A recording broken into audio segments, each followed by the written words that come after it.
사랑하는 성도 여러분, 5월 21일 목요일 아침입니다. 오늘 우리에게 주시는 하나님의 말씀은 신명기 21장 15절로 23절까지의 말씀입니다. 제가 봉독하겠습니다. 어떤 사람이 두 아내를 두었는데 하나는 사랑을 받고 하나는 미움을 받다가 그 사랑을 받는 자와 미움을 받는 자가 둘 다 아들을 낳았다 하자. 그 미움을 받는 자의 아들이 장자이면 자기의 소유를 그의 아들들에게 기업으로 나누는 날에 그 사랑을 받는 자의 아들을 장자로 삼아 참장자 곧 미움을 받는 자의 아들보다 앞세우지 말고 반드시 그 미움을 받는 자의 아들을 장자로 인정하여 자기의 소유에서 그에게는 두 몫을 줄 것이니 그는 자기의 기력의 시작이라 장자의 권리가 그에게 있음이니라. 사람에게 완악하고 패역한 아들이 있어 그의 아버지의 말이나 그 어머니의 말을 순종하지 아니하고 부모가 징계하여도 순종하지 아니하거든. 그의 부모가 그를 끌고 성문에 이르러 그 성읍 장로들에게 나아가서 그 성읍 장로들에게 말하기를 우리의 이 자식은 완악하고 패역하여 우리 말을 듣지 아니하고 방탕하며 술에 잠긴 자라 하면 그 성읍의 모든 사람들이 그를 돌로 쳐 죽일지니 이같이 내가 너희 중에서 악을 제하라. 그리하면 온 이스라엘이 덥고 두려워하리라.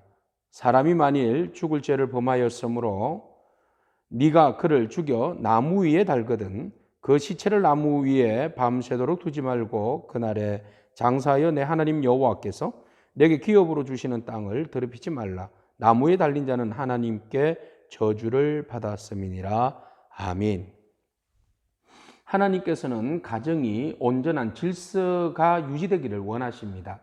오늘 본문 말씀에서 가정의 온전한 질서를 유지하기 위하여서 두 가지를 말씀하고 계십니다. 첫 번째는 어떤 사람이 두 아내가 있습니다. 한 아내는 사랑을 받습니다. 그러나 한 아내는 사랑을 받지 못합니다. 그 두 아내에게는 각 한 명씩 아들이 있는데 어떤 사람이 사랑받는 여인의 아들에게 그 상속을 할 때에 장자권을 그에게 다 넘겨줄 수 없다라고 하나님께서 규정하고 계십니다. 비록 미움을 받지만 그에게서 장자가 태어났으면 장자의 몫을 두 배나 주어서 그에게 섭한 마음이나 마음의 상처가 있지 않고 온전한 가정의 질서를 그대로 이루어 나가기를 원하십니다. 그 이유는 이렇게 말씀하고 계십니다. 17절 말씀. 반드시 그 미움을 받는 자의 아들을 장자로 인정하여 자기의 소유에서 그에게는 두 몫을 줄 것이니 그는 자기의 기력의 시작이라 장자의 권리가 그에게 있음이니라. 아멘. 이 장자의 권리가 첫째 아들에게 있다는 겁니다. 미움을 받든 미움을 받지 않든 간에 첫 번째 난 아들은 이유 불문하고 장자가 되는 것이지요.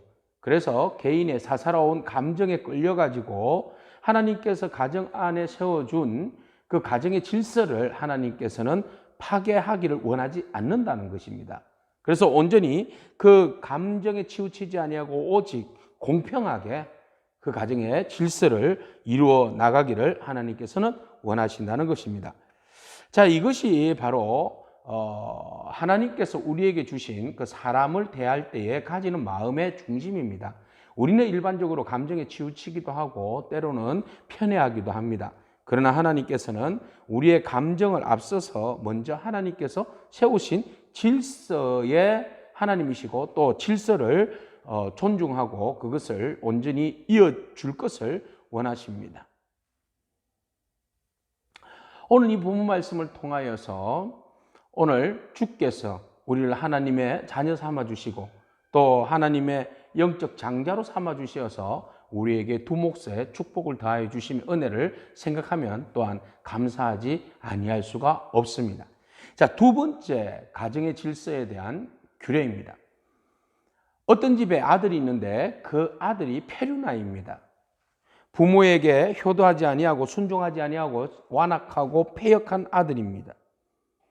그 아들이 부모에게 순종하지 아니하고 술에 취하여서 방탕하고 그 완악한 마음을 그대로 안고 살아갈 때에 부모가 속 마음을 앓게 되죠. 그러면 부모는 그 아들을 그 성읍에 있는 장로들에게 가서 고소해야 합니다. 그래서 장로들이 그 아들의 제 몫을 듣고 성읍에서 불러내어서 21절 그 성읍의 모든 사람들이 그를 돌로 쳐 죽일지니 이같이 네가 너희 중에서 악을 제하라. 그리하면 온 이스라엘이 듣고 두려워하리라. 라고 아주 잔혹한 일이지만 패륜한 아들을 이렇게 처형을 할 것을 말씀하고 있습니다. 부모에게 거역하거나 부모를 우습게 여기거나 부모에게 효도하지 않는 자녀들은 돌로 쳐서 죽입니다. 그뿐만 아니라 그 아들은 모든 사람들이 그 아들의 패륜한 아들의 죽음을 보고 두려움을 가지게끔 하기 위하여서 그 아이를 나무에 매답니다. 22절 사람이 만일 죽을 죄를 범함으로 네가 그를 죽여 나무 위에 달거든. 그 아이는 돌에 맞아 죽는 것도 억울할 텐데 그 죽은 아이를 또 나무에 매달아서 사람들의 기감을 삼는다는 것이죠. 그런데 하나님께서는 그 나무에 달린 시체는 해가 지도록 나무 위에 달지 않기를 명하십니다.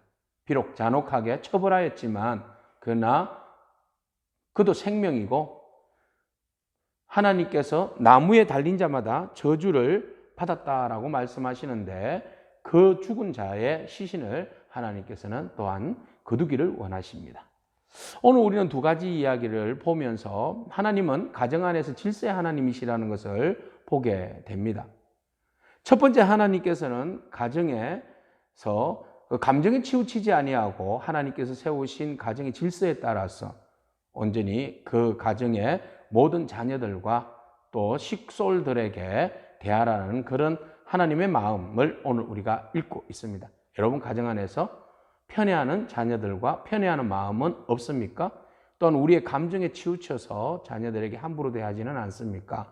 오늘 그런 우리들의 모습들을 한번 돌아봤으면 좋겠습니다. 뿐만 아니라 우리에게 장자 삼아주신 그 하나님의 은혜에 감사하는 저와 여러분을 축복합니다. 아울러 자녀된 여러분, 부모님 앞에 온전히 순종하기를 축복합니다.